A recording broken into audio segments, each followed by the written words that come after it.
Ladies and gentlemen, thanks for being here. We're about to get going. Tonight, my guest is none other than strength personified. She does 3 different kinds of comedy. That's like having a black belt in karate, kung fu, and Brazilian jiu-jitsu. She's plus she's a YouTuber, plus she's a mom. My guest tonight, Nicole Miller, and that interview starts in 3, 2, 1.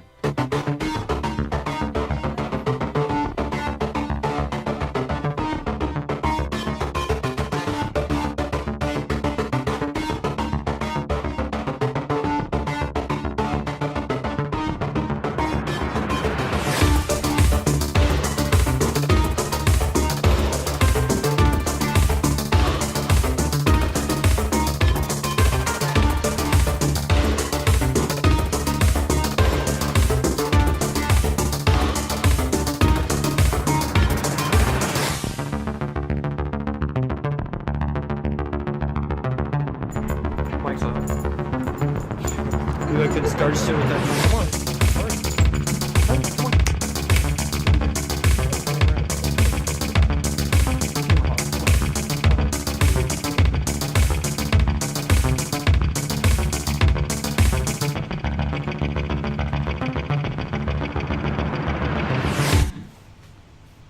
on. Welcome to Public Access Live. My guest this week, the incomparable. It's Nicole Miller, ladies and gentlemen. If you haven't seen her on YouTube yet, you will. If you haven't caught her doing stand-up or sketch, you will. If you haven't seen her do stand-up, you will. How are you? I'm great. How are you? Very busy these days, huh? Do you try to stay busy doing the comedy thing, or you just try to fill in between? Parenting's like I know. hard. Parenting is definitely a full-time job, yeah. But it doesn't pay. So I'm trying to find ways I can make money and things that I love to do and get paid. So do you just like writing your own bits? Yeah. Like I think the one that we watched, me and my wife watched, were the how to take care of your laundry. The various ways of taking care of your laundry through the eyes of a millennial. I think it was nice. Thank you. Like if only I had money for new clothes, that would be perfect. Where'd you get started? How did you and comedy intersect? You know, it's a very loaded question because I feel like it's always been kind of part of my nature since I was able to like form words and talk to people. It just came out like as a little child. I just remember saying something that made people laugh, you know, and loving that feeling. But feeding off the crowd? Feeding off the crowd as an adolescent? 6-year-old, give me the energy. Yeah. Applause. Oh, I made them laugh. That was cool. But I didn't actually start performing until a friend of mine and I, we formed an improv group. Mm-hmm. And that was in 2007. The improv and sketch almost stinks of a theater background. Right, and I did start theater very young. I was in... Were you the lead? Were you the understudy? I've never been the lead. Were you the tree? Okay, here's what happened, John. Somebody was like, you should do this play or whatever. And so I went to the audition for Charlie and the Chocolate Factory. Oh, nice. And there was a line for Veruca Salt auditions, and it went around the building. Veruca? And then I saw Violet Beauregard had a lot less competition. And strategically I was like, okay, I think I have a better chance of being Violet Beauregard. So guess who played Violet Beauregard? It was me. It was me. I'm terrible at guessing. I'm awful. It was me. So that was my first big play. Was that another feed off the crowd? You could tell when they were really paying attention to you. Well, I don't know if it's ever been about they're paying attention to me. I think it's just... Violet was a very mean person. If you were playing Violet and they weren't paying attention to you, you were a crab Violet. I think, well, for me, I'm on stage and I'm doing this thing. Right. And everybody in the audience, just for that moment, they don't have to worry about what's going on at home, the bills. They're laughing. They're enjoying life. I was 11. 11, your first? Mm-hmm. Nice. I was in the orchestra pit. I was that kid. Oh. What did you play? Everything until my mom said, stop changing instruments. Because I'm tired of running back to stage music and switching out. I started out playing cornet. I played sax. I played clarinet. She's like, that's enough. Yeah. I just couldn't settle. I like music. I couldn't help it. So the comedy thing. Were you glad that you were playing a comical character? Have you tried to steer towards that? Do you like drama? I do both. Really? I love drama. I mean, on stage, not like. Oh yeah, totally. Not like you slapping your husband kind of drama. There's really not much of that drama in our house, unfortunately. But I don't know. Sadly, he doesn't beat me enough. No. He doesn't live up to the Oklahoma quota for wife beating. No, I played a witch in Macbeth, so I've done some serious theater. I've done musical. Did you have to do your lines theater. in cadence? Yeah. Iambic pentameter? Yeah. Really? Wow. Whatever the lines were, I did them. It's been a couple years. But what I found was these plays take 2 to 3 months for rehearsal. Then we have like 1 weekend and we do a performance. Oftentimes we don't have this cool like video camera, hi guys, to videotape and Or this awesome window. and then it's just gone. Yeah. And so it's kind of like we only have like this finite amount of time in our lives, and so I felt like it almost was a waste. Almost. So with improv, like we do rehearsals, but then we have so many shows we can do off of those rehearsals. And That's worse than cooking. Seriously, like you can spend like 4 hours in the kitchen and then people like show up for 30 minutes, eat your food, and then they're gone. Right. But I mean, 4 months for a weekend Well, booking? with musicals, you have to learn all the music, and it's just a lot. It just depends on the show. You're that committed though. Like, Oh yeah. is there things that you try to like? I'm sure if you wanted to get in the Drunkard or Olio, that's easy because it's every Saturday, right? But is there things that come to town, or is there like casting calls that you go to, or? Yeah, I have a talent agent, and so I try to audition for some of the bigger films and stuff. It doesn't always happen. How does that work here, though? I mean, Oklahoma's a right-to-work state, so like we don't get like union sound crews and like union electricals on film set or union cameramen. You'd be surprised. Really? At how much, and a lot of times we just don't hear about it. But if you are kind of in the know, you find out. So if you want to know, I'll tell you later. But No. I've been to the Oklahoma Film Commission website. There's like lists of casting calls on there. Miss Maisel here. Oh yeah. Yeah. oh, cool. Okay. Actually, I'm in a film that you can stream off of Amazon right now, Nice. and also Peter Bedgood you had on last Yeah. week.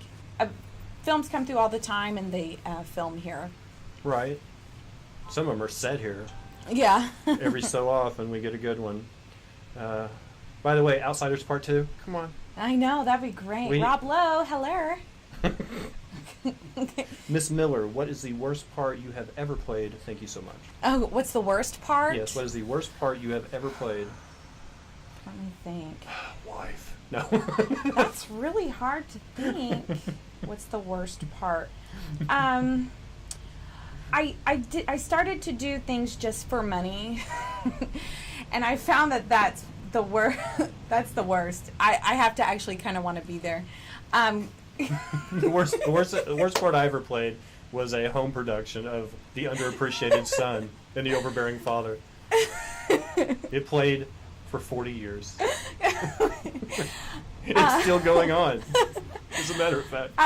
There are people who will hear this story and they will know exactly what I'm talking about, and so I'm going to try. Good, because as vague as you're being right now, I'm sure there's more than one person out there that took it to a different place. Okay, I'm going to try to be very nice and about this situation. Very good. But there are like murder mystery groups, and there are different ways to do them. And this group had a murder mystery that was like completely scripted, like a 3-act orchestrated event, and just so many lines with one rehearsal, and then everything had to be completely orchestrated with the appetizers. We had to do this scene, and then So you were an actor/server? No, I had to go out and perform during the appetizers. Like, oh, I've been shot, and here's your iced tea. Just so many things. I was kind of thrown into it. I didn't really know what was happening, and then I guess... That would be awesome, though. Not to perform, but that would be an awesome to be in the audience, I think. Well, I think part of the problem is the audience didn't know it was happening, and so they were talking, and we're trying to act, and when you're trying to remember lines, and there's all these... Waiter, this woman is really committed to the premise over here, and she won't stop yapping about somebody she shot. It was And my soup really is cold. bad. It was really bad. And the person in charge of the performance part just kind of had a meltdown because, dessert was late. Or I thought it was, I don't think it was a big deal, but I remember thinking, this is the last murder mystery I'm ever going to do. Mojo said, spoiler alert, I am the murderer. Enjoy your burrito. Well, I found that companies for like Christmas parties or something, they think it's awesome to surprise, we're doing a murder mystery. No, do not surprise a murder mystery. There's nothing worse to be surprised by murder. Like, you need to be like prepared. There's going to be a murder. Especially at a party. We thought we were going to party, and then some stranger came in and shot another stranger, and then all these people seemed to know a lot about it, and I was just trying to finish my burrito. So that's been, I've had several horrible performances where I wasn't like a character per se, but the company hired us to perform as a surprise. In that scenario, what do you have? You have the murderer, you have the victim, and then you have extras. Right. I mean, that's pretty much it. Surprise a murder mystery. There's nothing worse to be surprised Crispo, by don't murder. type in boom during the show. You need to be like prepared. There's going to be a murder. Thank you, Crispo. Crispo's in Norway right now. He wanted to see that part again. I have an instant replay on the stream. Oh, okay. Well, I am so glad somebody wants to replay me. I am just like... It shouldn't come up on this screen, but you still hear it. Because I don't have it as part of the overlay in the window. Well, I am very honored somebody replayed what I said. That was a good boom. You've been through a bit of trouble. Yeah. Do you use... Are you talking about jail, right? No. No, I'm just kidding. I haven't been. Is there something else we need to talk about? It's on my bucket list. Jail is on your bucket list? Everybody should go at least once. No. It's not. I don't know why I said that. It's finding the right cop to slap to get there. That's the important thing. No, you've been through like a few health speed bumps. Yeah. Did you use comedy in a sense like where you have these issues, or you have like bad news, you have something like that, and you go and watch comedy to kind of recharge, or do you take those issues and funnel them into your comedy to help, like as a cathartic tool? I mean, how do you use comedy when going through like a rough patch? Because we all go through rough patches. Yeah, I was diagnosed with cancer in 2003 when they did an operation. So they didn't know I had cancer. They opened me up. Boom, we're looking right at a tumor. So now we know. So I was recovering from surgery, and I went to see, of all movies, Rob Schneider's The Hot Chick. Now, is it the funniest movie? Probably not. But at that moment, I just could, I literally popped out metal stitches in my chest, laughing at Rob Schneider and Hot Chick. And it was cathartic for me at that moment. Okay. And then I think anytime you look at the positives of any type of situation, it will help. I remember specifically going through that diagnosis and chemotherapy, and just literally just asking people to stay positive, because there were people around me at that time who are no longer in my life, who I had to literally say, we're not going to plan for my death in this. We're actually going to plan for me not to die. And Right. And that's actually not an option, because I'm 21 years old. And I kind of shut down, in my very fragile state, had to just shut down negative thinking and just, we got to think positively, and don't come at me with anything other than positivity. And I think after that, I've just kind of kept that, even though since then I've been relatively healthy. There's a place in Colorado, so you can imagine what they use for therapy, but it's for cancer treatment, and it's I wish I'd known about this place when my mom was alive, but it was actually they prescribe, I think, 2 hours of sitcoms a day. Good. As part of your treatment. You're not supposed to wear sunscreen. because something in sunscreen, because like mankind has been, evolving and acclimating to the sun for thousands of years. We don't need sunscreens. That was like one of the things they don't do. They go outside for a period of time each day. They watch sitcoms. Oh, the clothing. The clothing. They don't mix like natural fibers and synthetics, and they don't wear synthetic fibers at all. And they're like success rates in the 80%. That's awesome. And it's all just kind of, and they also burn a lot of. Anyway.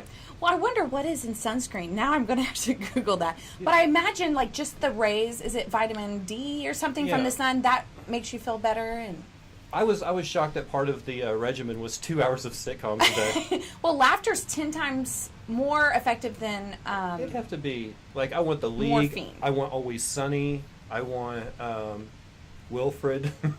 I want like the offbeat stuff. If you play me 2 hours of Golden Girls a day, I'm probably gonna wish for death. To be honest with you. Well, I mean, you would have to choose them. You would have to choose them. I did. I was thinking. Sunscreen is fun repellent. Oh, fun repellent. Thank you, Crispo. I remember thinking, let me watch all the movies that have won Oscars. So I did that because I was going through chemo and I accidentally watched Terms of Endearment not knowing. I didn't know. So I wish I would have known to watch 10 sitcoms or whatever it was. So I was trying to get over the pressure of having to decide which one of my children to keep. And I watched Sophie's Choice by accident. And, I should have. Well, I think that might have been before I really had much internet. 2003? I don't know. Did that strengthen your resolve to be a performer? Did some of the things that you went through kind of put you in a place where you're like, I am not going to take anybody's guff. I'm going to go do this. I think because we don't know our time. So. I think it's more of that. Like, I'm just going to be more intentional of how I spend my time, and if I'm not very happy in a situation, I'm just going to go ahead and make a change now instead of waiting 10 years or 20 years and regretting it and then not having any time left. What do you find more challenging? Because you're one of the few people that actually go through all the different disciplines of comedy. Like, what do you really? What still gives you butterflies? Sketch, improv, something you've written, having to perform something you've written, or stand up, or having to take someone's suggestion and try to make it funny to them on the spot. I mean, what makes you pee your pants? I think right now stand-up can be the scariest thing for me because you just don't know what that audience is going to do. And I might be prepared for, I don't know, the wrong audience for that day, I guess. And I'm also just not, with years and years of improv, you just go in just ready for anything. And with stand-up, you're ready to do your set, and then you're like, wait, am I ready to do my set?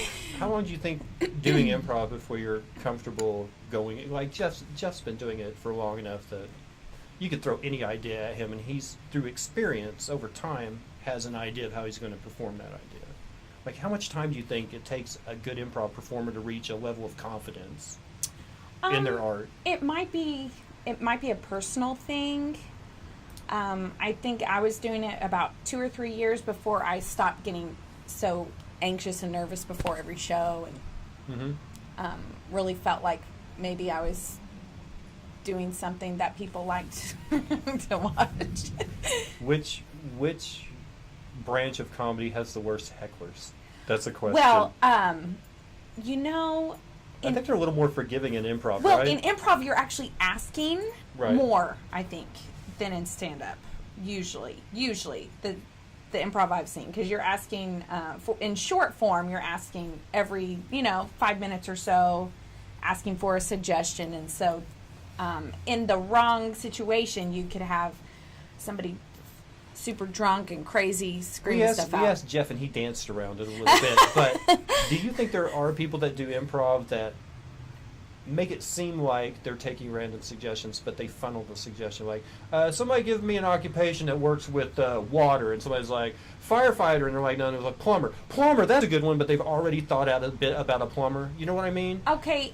Do lazy improvers actually do this? I don't know that anyone actually does that, but I'm not going to say there's not a group that does that. Our thing is, sometimes we'll rehearse. How many different groups are you with? Just the one right now. Crayons Improv is the main one.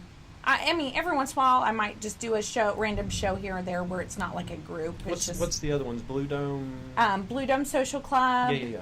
They do shows. And Rabbit Hole Improv, sometimes they'll have just, let's get some random people together and do a show. We should have a competition. Like Rabbit Hole versus Blue Dome versus Crayons in an improv knockdown, drag-out fight. Yeah. Only you'd have to improv it, so. Yeah. Yeah, who knows? He'll win. How could you do that in a contest? Yeah. That would actually be fun, and it would bring exposure to not just improv as a whole, but these different. We need to do that. Like a collaborative. Yeah, like all three. Just like, hey, bring your best games. Mm-hmm. See who can impress. You know, what would you do? Round of applause from the audience? You wouldn't want judges. Somebody would have to. There would be no such thing as neutral ground. Everybody would be like, no. Yeah. If we do like a rehearsal and we use a suggestion in a rehearsal though, and somebody says that, we'll straight up say, we just now did that scene in rehearsal, so we want something else. We'll tell the audience that. Do you have a mental bank of ideas that can be used anytime? Thank you so much. I'm wondering if they're talking about improv or stand-up. That must be an improv question.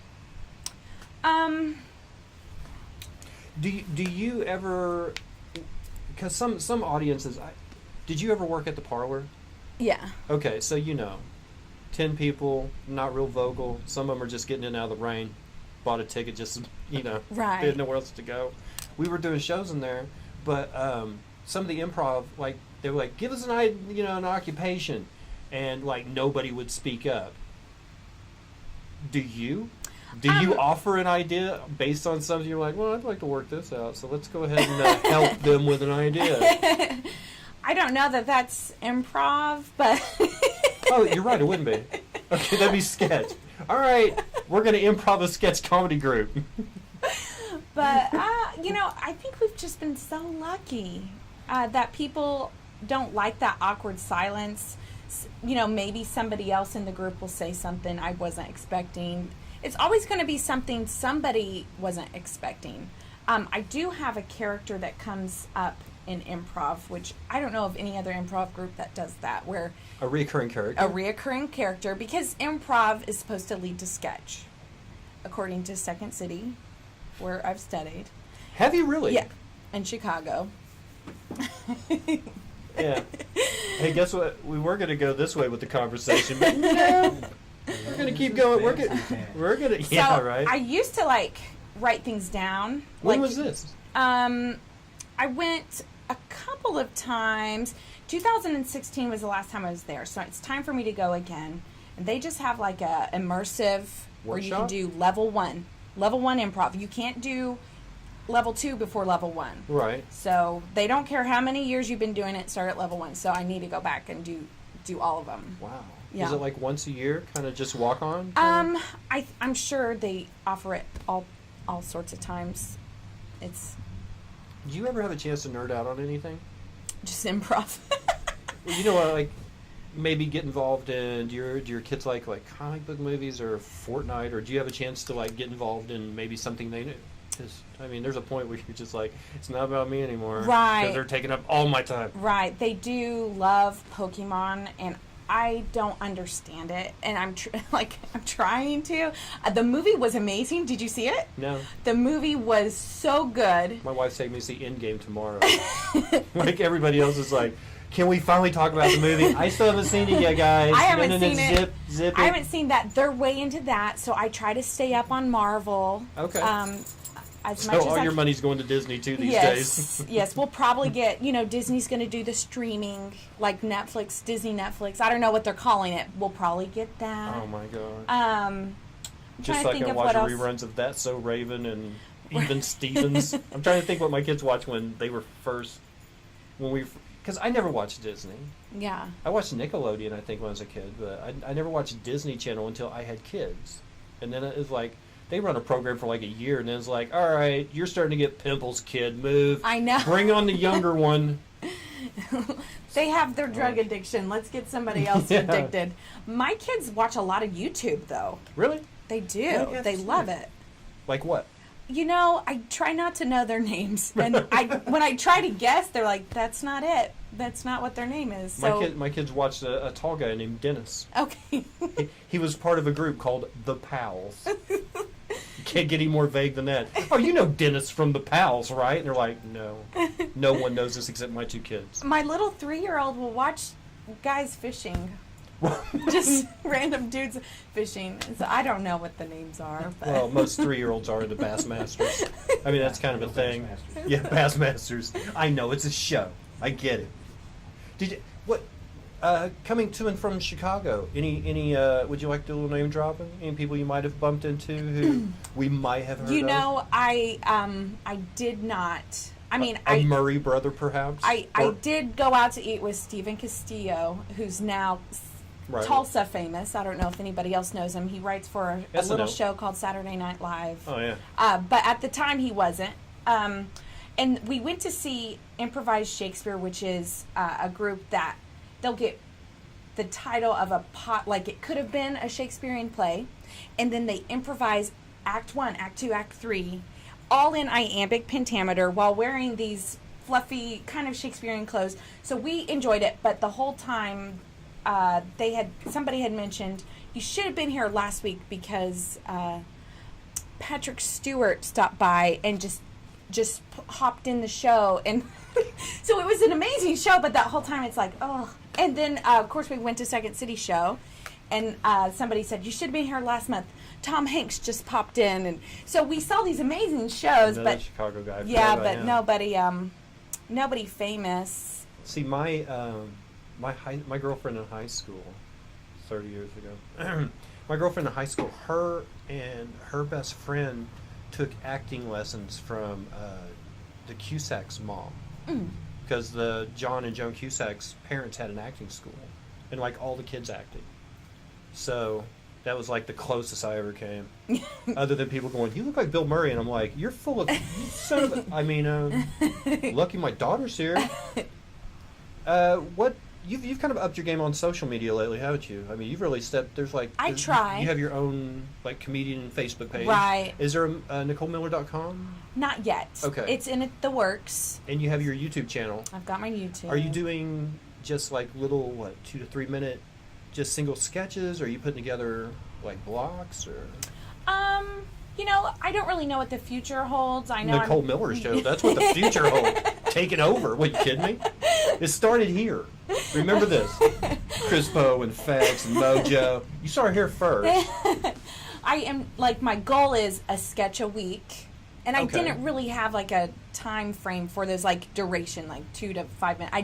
I just tell it's done, tell it's not funny anymore or whatever. And then I'm also posting, little bits from my stand-up here and Are there. you trying to just keep it where things that you can do without having to depend on other, I mean, the whole reason I'm not playing music anymore is because it's really hard to get 4 guys together for rehearsal every week. They all want to be there for Friday and Saturday show. Nobody wants to be there for Tuesday rehearsal. That's true. So, like, Chris told me a long time ago, he's go, "Hey, would you like to be your own director?" And I'm like, "Yeah." He's like, "Your own producer?" Well, yeah. "Your own writer?" "Yeah, you need to do stand-up." Yeah. Because then you don't have to worry about other people bailing on you. And I'm like, you evil genius. Right. So is that how you approach your sketch? Like, I can do this, and I don't have to have anybody. I can do it on a tripod. I don't have to have anybody hold a camera. I mean, do you plan this out where you're less dependent on anybody that can let you down? It's a little bit of that, how it's hard to find people, but it's also hard for me just to schedule. Like, sometimes it's 11 p.m. in my kitchen, and I'm not going to be like, "Hey, Dubsky, come do this sketch." It's going to be at 11 o'clock on a Thursday night. My schedule is... I need lots of energy, but you can't make noise because the kids are in bed. Yeah, my schedule is very, very different. Just fit in where you can. Yeah, so that's where I am right now, but I would love to be able to schedule out something where I plan it, where other people are involved, but I just did one with my family. My kids were involved, and they loved it. Really? They did. They played ghosts. They're warming up to the camera, are they? Oh, they were just so excited dangerous. because they watch YouTube, and when I I Mommy's wasn't on gonna make, YouTube now. I wasn't gonna make it like Oh. you have to do this. It's like, hey, you want to do a YouTube video where you're a ghost in a haunted house, and they were like, yes. You get to play the lead. You're a tree. Don't argue with me. You're a tree. I don't know if it's clear they're all ghosts, but How do you? We always like to talk about. There's like 3 things that we always cover here. Number 1 is comedy, if you're a comedian. Music, if you're not. Number 2 is what you like to nerd out on. Number 3 is what we call food porn. Because for some reason, every conversation and the questions always turns to food. So tonight's question obviously is, if you are doing 3 different kinds of comedy and YouTubing and you're a mom, where do you find time to enjoy food? well, in all of that. Yeah, it is interesting. I did just recently start this, I don't know what you would call it, food planning, kind of this weird idea where we would have meatloaf on Mondays, tacos on Tuesdays. Oh, with the ground up meatloaf, like how to reuse your leftovers the next day. Oh, We don't. We eat a lot. We don't have a lot of leftovers. Well, tacos on Tuesdays would be something brand new. I would make something new. Like, do you have girls? Yeah, I have girls. Do they eat? They eat sometimes. Sometimes they eat. I've never seen anybody. I've got 2 girls, and they just sit there and they'll bring them out something at a restaurant, and it'll just be like a little pick here, and a little pick there. I'm full. Yeah. Like, no, you're not. I just spent $6.50 on that kids meal. You better eat it. I'm keeping the Happy Meal till you finish that French fry. Yeah. So how do you do it? Oh, and then Wednesdays, I just planned that as Wacky Wednesday, and then so it could be leftovers or just something else. We go out or whatever, and then Italian Thursdays, and then fried Fridays. It's not a diet. It's not a diet. Are you more adventurous in your selection of food than your kids permit? Like, would you go to Indian and Thai places if it wasn't we take them there. Yeah, a question totally. of the kids going, I don't like anything from there? You know, every birthday the kids get to decide where they're going to eat, and the last birthday my daughter wanted sushi. Wow. Like, we take them everywhere, and if they don't eat, then they're going to be hungry, I guess. Cool kid. Same way we taught them to swim. We just threw them in naked into the ocean and said, make it back to land. I don't think they're trying to teach me. I love Indian food. I just tried tandoori, guys, in Broken Arrow. Oh, yeah? I haven't been there. I've been to India Palace. It might be better. I like India Palace because there is a guy there that looks like he is fresh out of a Bollywood film.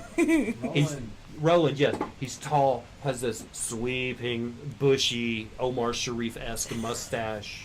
Perfect black hair, black mustache. Just, I mean, very He's been the Mediterranean first looking. I'm joint, like, that guy. Fresh out of the movies. If I was going to cast an Indian fella, I would want him. Yes. For everything. Well, you know it's good Indian food if you walk in and there are people wearing, I don't want to say the wrong name, but the Indian garb, you know? Mm-hmm. Every time I go there, somebody is dressed, That's the same reason I go to Jim's Coney Island. everyone's wearing a hot dog. No, because it's a Greek place. Oh, okay. And I was eating in there, and I'm like, if you go to a Mexican restaurant and there's no Mexicans there, then it's kind of like, well, what's the deal with this restaurant? Right.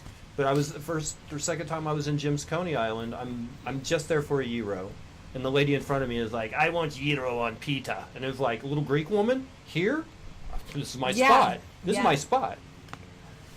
I've never seen Indian people eating in India Palace. Oh, I have. I have. Have you? I have. Yeah. It's Are- legit. Where do you rank on the scale? You like creamy and sweet like korma, or you like middle of the road tikka masala, or you like the full vindaloo? I'm thinking tiki masala, and then like Kinda I medium think they're range. called Samoas. Oh, yeah. That's what I've been dreaming about. Oh yeah. That was so good. Are you actually waiting for the I, next like- time a kid has an? I think I need to leave right now and go get some more. Hey, guess what? Grab the kids together. Have them dressed by the time I get there. Why? It's one of them's birthday. I haven't decided yet. We're going to India Palace. We'll get a card on the way. We'll lie to them. It's their birthday today. What's the holidays like? You traditional? Pretty traditional. We trying to make it real big. You do big family? Yeah. Yours? His? I mean, We Switch. trade off. usually Thanksgiving. We trade off Thanksgiving. And then I try to make Christmas where we're at our own home. Oh, nice. And try to have, do the same thing every year, traditions, so that when the kids are grown, they'll be like, oh, I want to do that tradition and want to come home. Yeah. We'll see what happens. No. That's totally the best, actually. Yeah. There was a couple of things, because my grandparents were already gone by the time I'd met my wife. So my kids never knew any of my grandparents.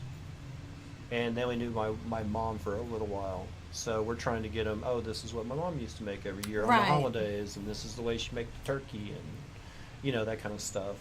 It's silly, but it's not. Yeah. It's like silly to everyone else, but super important if you're that person. It's one of those things. As soon as December hits, it's full-blown Operation Christmas. No, not here. It's like October. I have to no, stay out of the basement. You're not bringing the tree up. Are you sure? It's still 90 degrees outside. We have pumpkins on the front porch. We haven't even given out the candy yet. Okay. And then I'll come walking through the living room. Is that a Christmas movie on? It's October. Last year it was September. It just keeps moving backwards. Well, Christmas in July. It goes too fast, and it's so much work. You definitely want enough time to enjoy it, but not too much time where you are sick of it. Are you tree down next day? No. Leave it? Leave it till after New Year's, because it's pretty for New Year's. But we've started the Grinch, where usually a Saturday morning before Christmas, the kids will wake up and they'll look at the Christmas tree. All the candy canes are gone, and they're hidden in the backyard, kind of like Easter eggs. And they have to go find the candy canes, and they love it. They love that.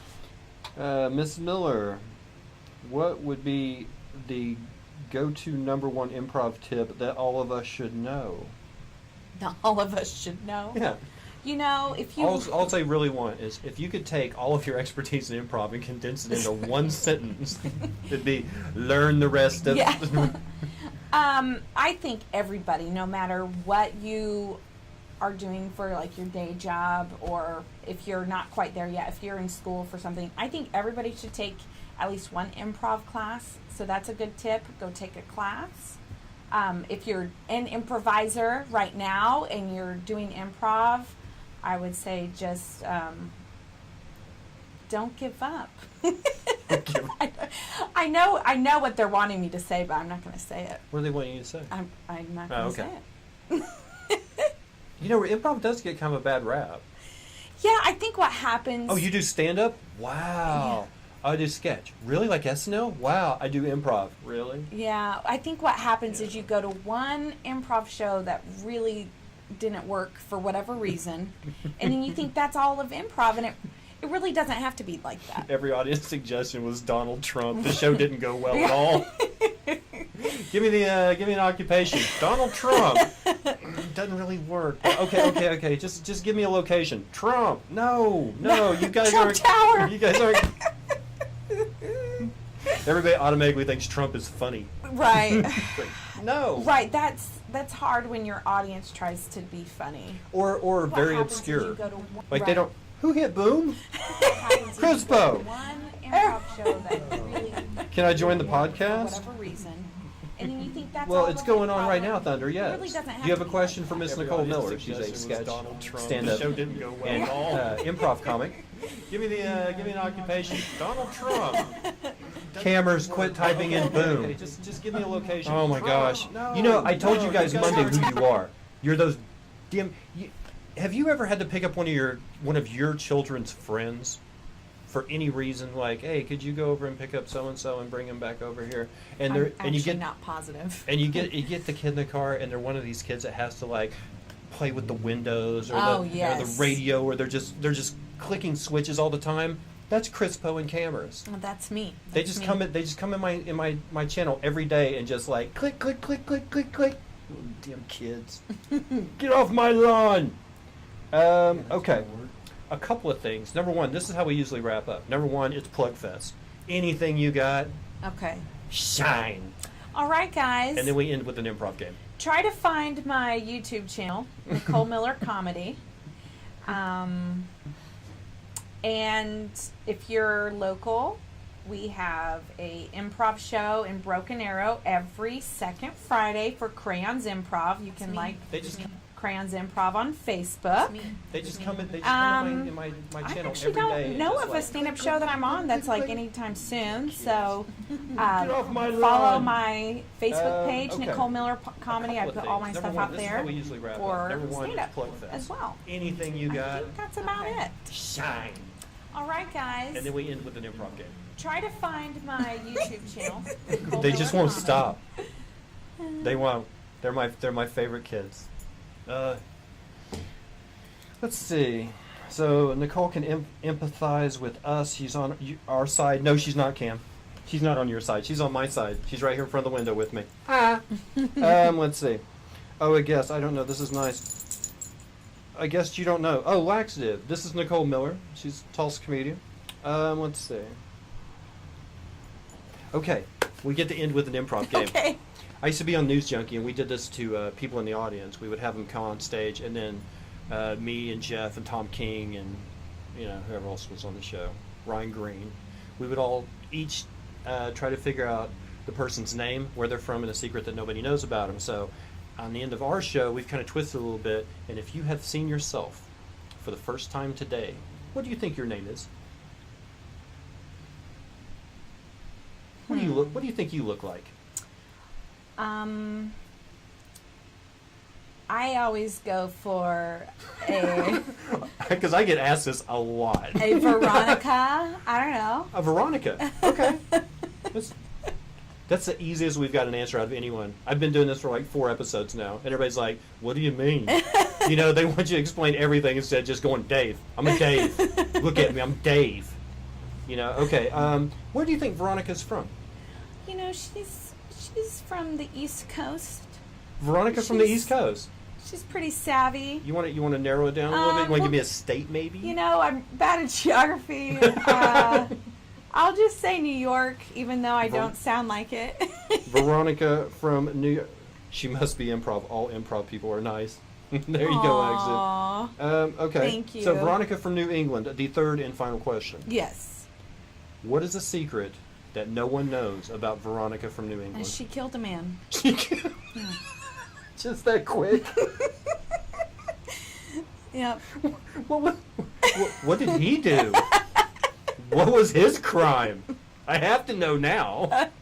He's still in the back of her trunk. That was his crime? Veronica is also a psychic, and she just knew he was about to become a serial killer. Oh, Yep. she did everybody Yep. a solid by taking out a serial killer before he ever killed anyone. Right. A pre-crime. Yeah. It's minority.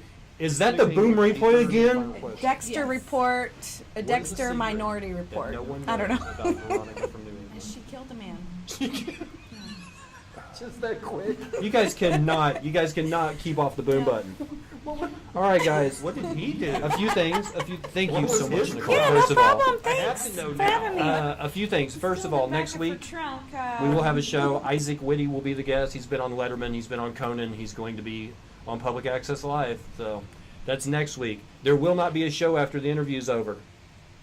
We're closing up shop. This is it for the night. I'll see you guys on Monday. Thank you guys so much for being here. I love your face. I won't forget about you. Have a good weekend. Bye.